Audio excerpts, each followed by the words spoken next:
Welcome to what hopefully will be a much shorter Splatoon 2 news roundup video to the one that I did upload last week.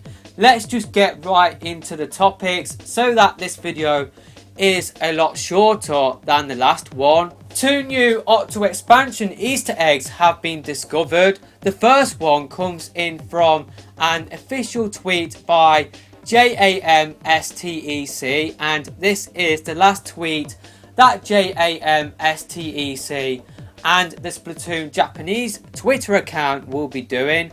This is the end of their official sort of collaboration to sort of hype up the Octo expansion. Now what Jamstack or JAMSTEC have posted is a little Easter egg which is based on the loading screen that does happen in the Octo expansion. Now on the Octo expansion loading screen you can see the train from the Deep Sea Metro, but also you can see little white dots on that screen, and this is based on a deep sea creature called the Farimeniferer, and it is only 1mm, so that is a nice cool little detail. It is a small creature in the deep sea. It does live in the deep sea, so it is a nice sort of tie-in in terms of the Octo expansion. That is another cool little detail, and yeah, I just love hearing about this sort of stuff. Of course, I did make my Easter egg video which was filled with details like this one, but the fact that, you know, I just learned about this recently, seriously, it's just really cool to learn about this sort of stuff. And speaking of new Octo expansion Easter eggs, I did say two were discovered, and the second one was discovered by a Reddit user called Luke HW, and what they have discovered is that the wrapping paper on the boxes contain the same logos as Arso Padre's temporary tattoos.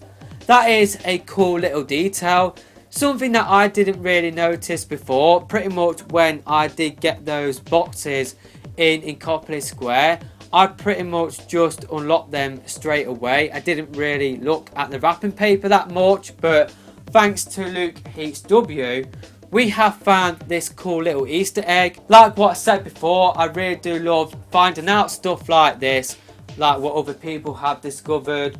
I just love getting Easter eggs like this. That is why I do cover them on the channel. So yeah, I definitely did find this first topic really interesting. Let's move on to the next topic. And of course, recently we had the Smash Brothers Direct, and I was hoping that the Octolings would get confirmed as Echo Fighters. I did talk about what sort of Splatoon content I wanted to see in that Smash Brothers Direct, and unfortunately I didn't really get anything like that at all. The only new Splatoon content we got in that Smash Brothers Direct is in terms of music.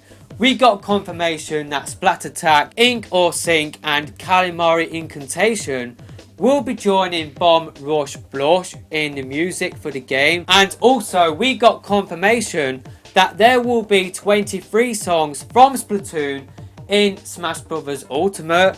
Now I'm sure you guys are aware that the only songs that have been confirmed so far are Splatoon 1 music. I am hoping that Off the Hook will feature on those songs. Hopefully Off the Hook will be a part of those 23 songs, as well as other Splatoon 2 music. But what I find cool about this detail is that we will be getting 23 remixes of Splatoon music.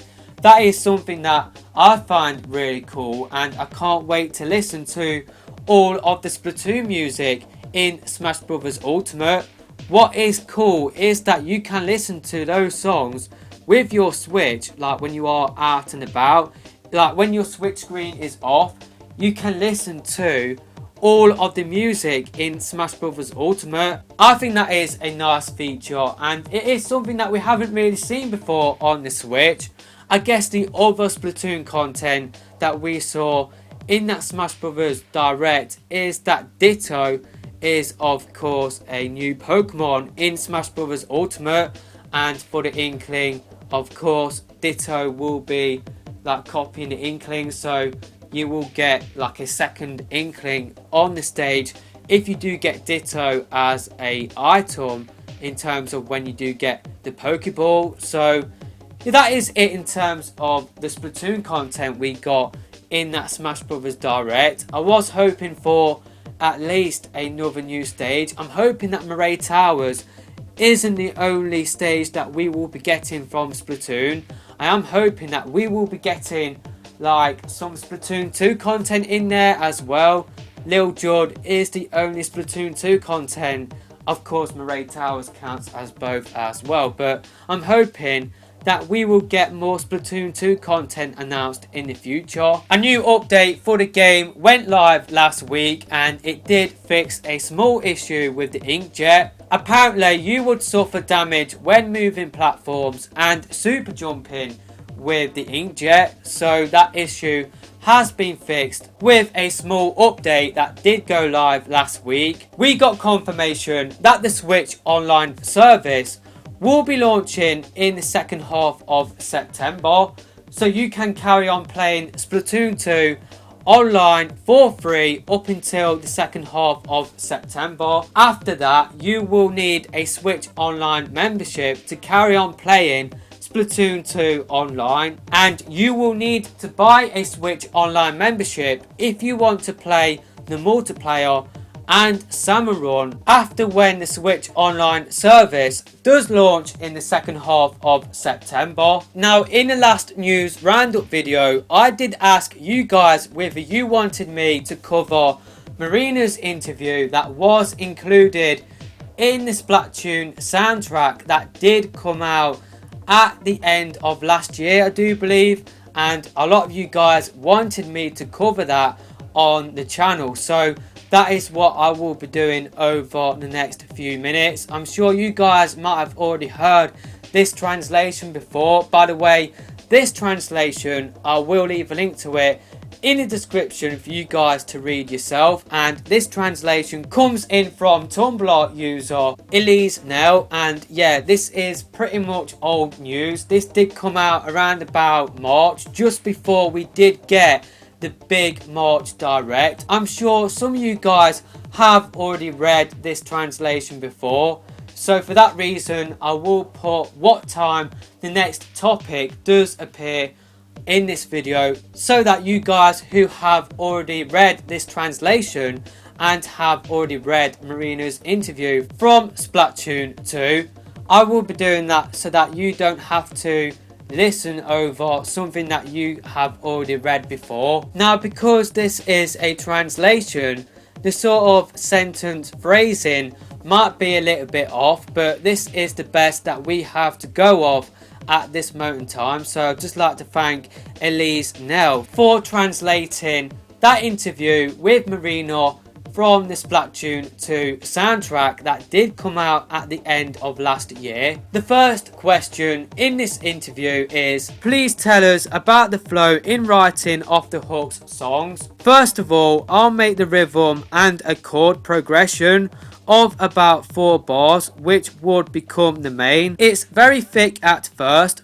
full of lots of sounds, so it keeps getting bigger as I remove and add new ones. The melody and lyrics are done way after. Do you take Pearl's rap into account at this stage of the process? No, I leave decision making regarding the lyrics to Pearl. I only decide their formation. How is the recording for the vocals made? First, I will take my vocal part and finesse it with as many takes necessary until it feels like home. Pearl will always say, Marina, you're such a perfectionist, you're overdoing it. After that, I will go to the studio and record Pearl's rap. I'm always surprised that even though it's done in one take most times, sometimes it needed 2 takes.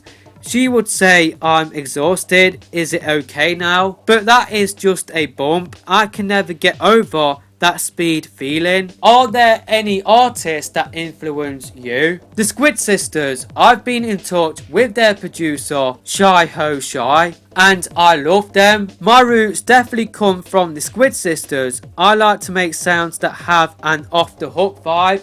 along with Pearl. Speaking of the Squid Sisters, you made a cover of Now and Never. Yes, Pearl said, "We gotta do this one after all." Sure, it is a cover of the Squid Sisters version.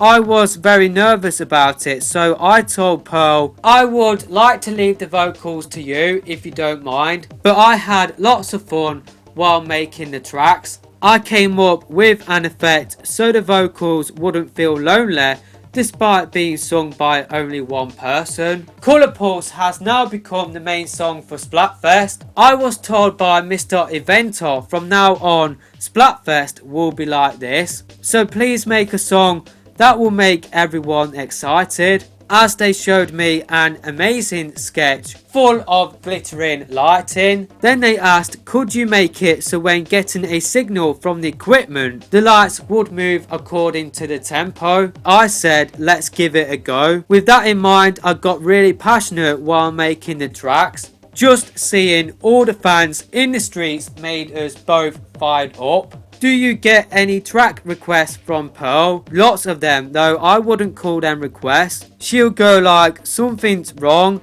or the rap feels rough. It would bring me a bit down at first, but after taking a better listen myself, I would think the same way. And after I send it, she won't stop saying things like, it's amazing Marina, I knew you could do it. From now on, what kind of evolution can we expect from Off the Hook? By supporting each other with our strengths, I want to keep entertaining everyone in Inkopolis Square. Not only that, I like to also release mellow and chill out tracks someday. I think that the greatest thing about music is that it has the power to go beyond race and language. Now that interview was released in December.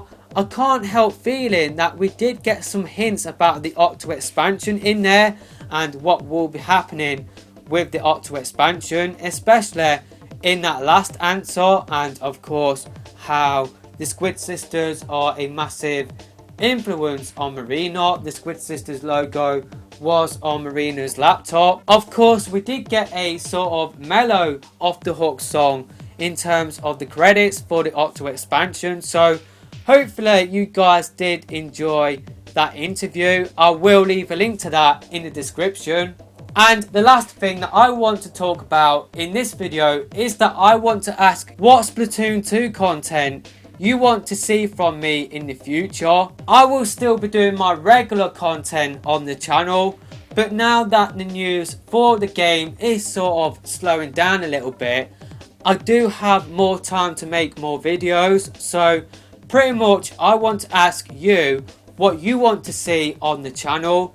Now I do have a series idea in mind that I have had ever since we had Callie returning to the game, and I will be doing a pilot episode for that series soon. I definitely am looking forward to finally having the time to work on that series. Hopefully you guys will enjoy it as well. But let me know in the comment section below what Splatoon 2 content you want to see from me in the future. I might even start doing other content for other games as well, but Splatoon will remain the top priority on the channel in terms of content.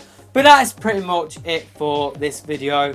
Definitely I'm looking forward to some of your ideas for content you want to see from me on the channel. But that is it for this video, and I will see you in the next one hopefully.